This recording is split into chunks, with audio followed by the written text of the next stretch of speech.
Surat police દ્વારા શરૂ કરવામાં આવેલી રોંગ સાઇડની સ્પેશિયલ ડ્રાઈવ અંતર્ગત છેલ્લા 3 દિવસમાં કુલ 170 લોકો વિરુદ્ધ કાયદેસરની કાર્યવાહી હાથ ધરવામાં આવી છે. આ ઉપરાંત તેઓના લાયસન્સ રદ કરવાની પ્રક્રિયા પણ હાથ ધરવામાં આવી છે. અકસ્માતોની સંખ્યા ઘટાડવા માટે સુરત ટ્રાફિક પોલીસ દ્વારા આ સ્પેશિયલ ડ્રાઈવ શરૂ કરવામાં આવી છે. સુરત પોલીસ દ્વારા અકસ્માતોની સંખ્યા ઘટાડવા માટે રોંગ સાઇડમાં આવતા વાહન ચાલકો સામે કાર્યવાહી કડક અમલીકરણ કરીને સ્પેશિયલ ડ્રાઈવ ચલાવવામાં આવી રહી છે. આ સ્પેશિયલ ડ્રાઈવ અંતર્ગત છેલ્લા 3 દિવસમાં કુલ 170 લોકો વિરુદ્ધ કાયદેસરની કાર્યવાહી હાથ ધરવામાં આવી છે. તે ઉપરાંત તેઓના લાયસન્સ રદ કરવાની પ્રક્રિયાઓ પણ હાથ ધરવામાં આવી છે. સુરતમાં નવા ટ્રાફિક સિસ્ટમને લઈને સુરતના નાગરિકોને હેરાન પરેશાન થઈ રહ્યા હતા. ત્યારે થોડા દિવસ પહેલા જ રાજ્ય ગૃહમંત્રી હર્ષ સંઘવીએ સુરત પોલીસ કમિશનર કચેરી ખાતે ટ્રાફિક નિયમન કરતા કંટ્રોલ રૂમની મુલાકાત લીધી હતી અને ત્યારબાદ તેઓએ શહેરમાં રોંગ સાઇડ જતા લોકો ઉપર કડક કાર્યવાહી કરવા માટેનો આદેશ આપ્યો હતો. જો કે આદેશ આપતા સુરત પોલીસ હરકતમાં આવ્યું છે અને આજથી જ સુરત પોલીસ દ્વારા રોંગ સાઇડ ઉપર ચલાવાતા વાહનો પર સ્પેશિયલ ડ્રાઈવ કરવામાં આવી છે. એટલે કે આ પહેલા સુરત પોલીસને બ્રહ્મ જ્ઞાન થયું ન હતું.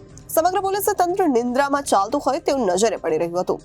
પરંતુ રાજ્ય ગૃહમંત્રીના આદેશ કરતા જ સુરત પોલીસનું તંત્ર જાગ્યું છે. સુરત પોલીસ દ્વારા હવે રોંગ સાઇડ ઉપર આવતા વાહન ચાલકો વિરુદ્ધ સ્પેશિયલ ડ્રાઈવ શરૂ કરવામાં આવી છે.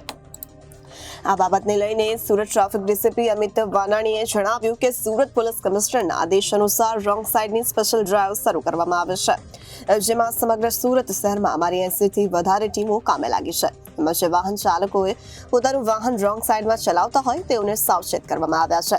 તેઓને અપીલ કરવામાં આવી છે, તમે રોંગ સાઇડમાં વાહન ચલાવીને તેમ પોતાના અને અન્ય લોકોની સુરક્ષાને હિતમાં નથી, કારણ કે અકસ્માત થઈ શકે છે તેવી અપીલ કરતા લોકોને કહેવામાં આવી રહ્યું છે.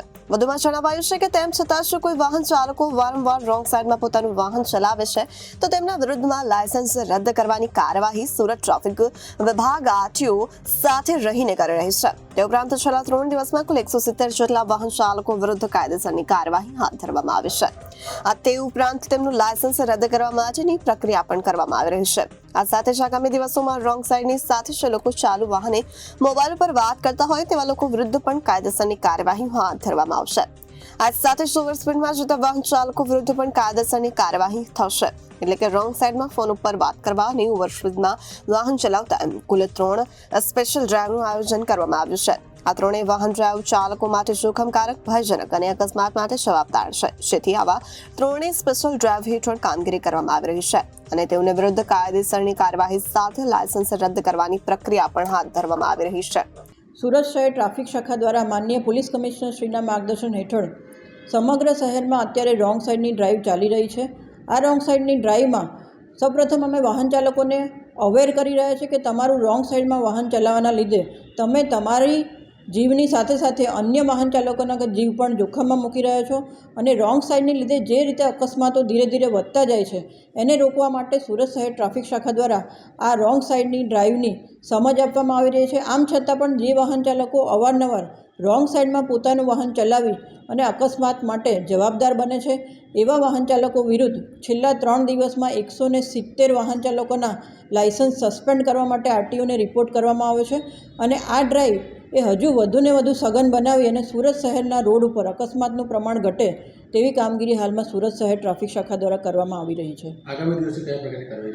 આગામી દિવસોમાં હજુ પણ જોખમકારક રીતે પોતાનું વાહન ચલાવવું, એટલે કે ઓવર સ્પીડિંગમાં પોતાનું વાહન ચલાવવું, રોંગ સાઇડમાં પોતાનું વાહન ચલાવવું અને વાહન ચલાવતી વખતે મોબાઈલ ફોન પર વાત કરવી, એ 3 હેડ હેઠળ હજુ આ ડ્રાઈવ વધારે સઘન બનાવવામાં આવશે અને આ 3 ડ્રાઈવમાં તમામ વાહન ચાલકોના લાયસન્સ છે સસ્પેન્ડ કરવા માટેના રિપોર્ટે આરટીઓને ચોક્કસપણે કરવામાં આવશે.